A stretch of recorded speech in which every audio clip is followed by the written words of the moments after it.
Bonjour, Laurent Firmin, architecte paysagiste, sévrien depuis 22 ans et je fais partie de la chorale adulte des EDLC depuis maintenant presque 11 ans.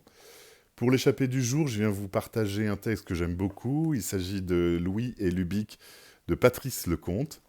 Alors Louis est un monsieur qui s'ennuie beaucoup et qui pèse tous les objets de son quotidien. Ça va de ses paires de chaussures aux sachets de flocons de purée. Et son papa est décédé et il a récupéré un petit paquet. Et voilà, je vais vous lire cet extrait-là. Euh, je mets mes lunettes, ça donne plus de présence. Et ça me laisse le temps de retrouver mon extrait. Il était écrit que cet appareil lui venait de son grand-père, l'arrière-grand-père de Louis donc, et qu'il permettait, si l'on respectait scrupuleusement les règles de son fonctionnement, de se trouver à deux endroits à la fois. Il relut à plusieurs reprises cette petite phrase apparemment anodine qui permet de se trouver à deux endroits à la fois. Rêveur et perplexe, il continua sa lecture laborieuse pour comprendre, à travers les ultimes pattes de mouche de son père, que l'appareil marchait toujours, qu'il était un exemplaire unique et qu'il ne fallait en parler à personne ni le prêter, qu'il lui rendrait la vie plus facile comme ce fut le cas pour lui et qu'il espérait que son fils en ferait bon usage. Il signait sans penser à l'embrasser, soit son stylo n'en avait plus la force, soit il aura été, même dans l'écrit, un total et définitif handicapé des sentiments. Au fond de la boîte, Louis découvrit un petit carnet aux couleurs passées, tenu fermé par un élastique, portant sur la couverture le mot manuscrit Notice, et dont les feuilles quadrillées étaient violettes de phrases tracées à la plume sergent-major, d'une écriture dense et régulière, comme calligraphiée, l'écriture de son arrière-grand-père.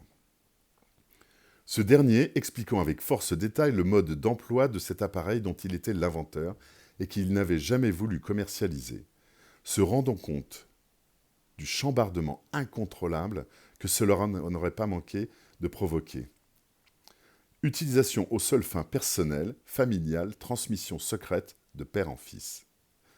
Louis se mit à lire attentivement cette notice, partagée entre incrédulité et émerveillement. Lecture stupéfiante, mais un bras rasoir tant son auteur se perdait dans un luxe de remarques secondaires, comme s'il s'adressait à un enfant, ou comme s'il craignait que l'on puisse faire un mauvais usage de son invention. Voici quels en étaient les points essentiels. Le petit bouton doré sur le côté, MA, permet la mise sous tension. L'appareil se fixe sur l'avant-bras gauche ou droit, peu importe. Les bandes velcro n'étaient pas d'époque, bien entendu, elles étaient sans doute le fait de son père, qui piquait fort bien à la machine et qui les aura installées pour plus de commodité, remplaçant ainsi d'antiques lanières originelles. C'est la chaleur du corps de l'utilisateur qui alimente le boîtier, donc point de pile requise. Toujours porter des manches longues afin de dissimuler l'appareil et d'éviter ainsi toute question d'autrui à son sujet. À présent, le fonctionnement proprement dit. Une fois l'appareil fixé sur l'avant-bras, fermez les yeux et pensez à un lieu précis. Il faut absolument que ce soit un lieu connu de l'utilisateur. Attendre, les yeux clos, quelques secondes, en se concentrant sur sa destination. Puis appuyez sur le bouton doré en maintenant la pression jusqu'à ce que l'effet se réalise.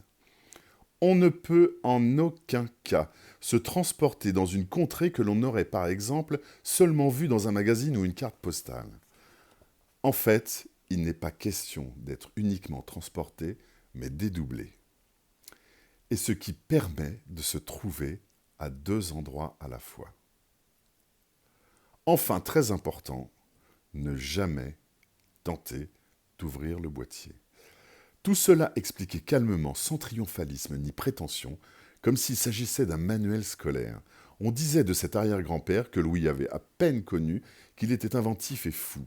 Si ce qu'il écrivait dans ce petit carnet était vrai, il l'était, oui, vraiment, définitivement, inventif et fou.